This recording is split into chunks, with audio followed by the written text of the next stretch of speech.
What's next? What are you going to do in your office when you win? What's next? One of the things that I do find important, and I think it's important to note, some people that are here. There's an organization that's represented here. I don't know if you had an opportunity to talk to Annie Parchard and the folks from the Illinois Freedom Alliance. Where's Annie at? Yeah, where is Annie? What? Annie, stand up. Yes, Annie. Thank you so much for everything that you do and everything you're doing, because they are in the midst of modeling something after Virginia, after the Virginia Eyes on Every Ballot program. Annie has now reached out to 26 of the 102 counties in the state of Illinois. We've got a partnership going, because I will have the ability to provide credentials to poll watchers, and Annie's got a stamp with my signature on it, so we're going to get poll watchers all across the state with the help of the Illinois Freedom Alliance. And here's the value of that, bringing that home to the Attorney General's office.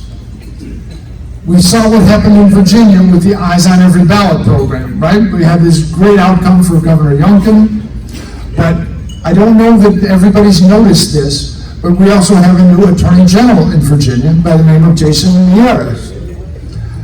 Last week, he's only in office 3 months. He's only in office 3 months. In this past week, he just indicted a county clerk in Virginia with 82 counts of election fraud. This is why, when Bobby says it's the most important office on the ballot, that it's actually true. Everybody goes around, lock them up, doing this and doing that. We don't have anybody that has the authority to do that, except somebody like an Attorney General. I have to explain, as for me, myself personally, I am a former prosecutor back in, we prosecuted crimes. I did more than 400 felony prosecutions, and was involved in over 10,000 misdemeanors as an assistant state attorney for Cook County. The other fellows that are running for this office, including the guy that has held the office for the last 3 years, the next time they prosecute a criminal case will be the first. Okay, so they don't know what they're doing when it comes to that matter.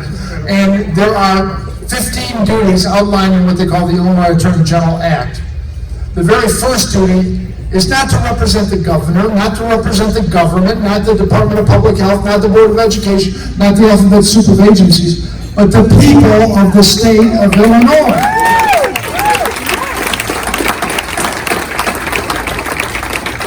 And on my very first day, I'm going to take in all the cases where the state has been accused of trampling on people's either statutory or constitutional rights. We're going to resolve those cases. We're not going to litigate them anymore. And I'm going to have 40 or 50 assistant attorneys general with nothing to do.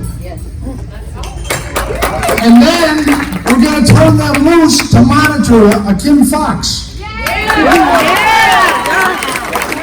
And Eric Reinhardt in Lake County. It's terrible. The whole Cook County situation is horrible. We know the story about Justin Smollett. These are just the tips of the iceberg. But I was recently talking to Sheriff Mendrick of DuPage County, perhaps one of the best sheriffs in the state. And Sheriff Mendrick, Sheriff Mendrick, please. And Sheriff Mendrick was telling me that at any given moment, about 80% of the inmates in the DuPage County jail come from Cook County, because those are people that were let out of jail in Cook County that should still be there. So people don't understand that the Illinois Attorney General has an interest in any case in which the people of the state have an interest, and every criminal case is captioned the people of the state of Illinois versus the defendant, which means we have an interest in every single criminal case. So we're going to prosecute those cases that these other prosecutors do not. We're going to follow the model of Jason Miyares. If your local prosecutor won't prosecute it, we will.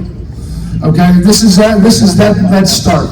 And then there's top 5 of the 15 duties, one of which actually outlines authority for the Attorney General to prosecute election crimes.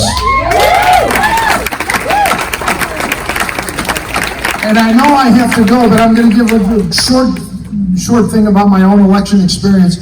In 2016, I was part of the part of the campaign for Trump and Rubio in Broward County, Florida, and I discovered 150,000 ballots illegally opened in the back room.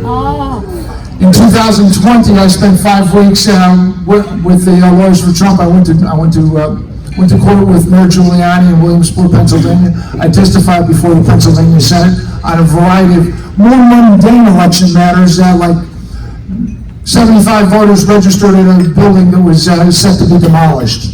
I was involved in much more. I'm so fascinated by talking with these data savants that I've gotten to know the last year.